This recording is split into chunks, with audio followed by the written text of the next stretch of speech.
Facebook के ऊपर। ये मुश्ताक साहब हमारे साथ जा रहे हैं। बाकी किसी दी मुश्ताक साहब बहुत लविंग पर्सन है और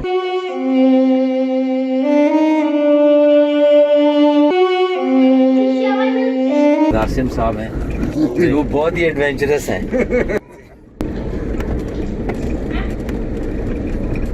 एक 4 घंटे 2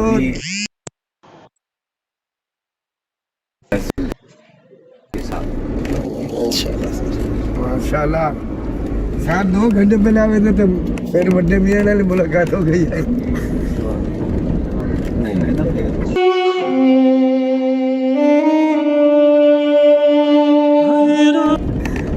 अब तो तुझे बस आवे जेडे तुसी बुलाईसो उन आदल फ्रेंड भी थे। हार्ट से थे। हां समझ गया।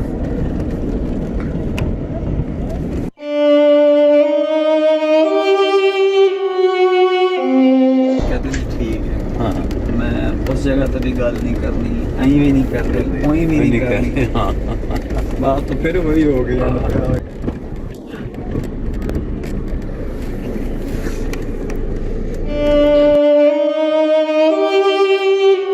तो ये थी आसिम जमील की वीडियो, उनके यादगार लम्हात। तो प्लीज़ मेरे चैनल को सब्सक्राइब कीजिए, लाइक कीजिए, बेल आइकन को ज़रूर दबाइएगा ताकि मेरी जो भी वीडियो हो आपको हर वक्त मिल सके।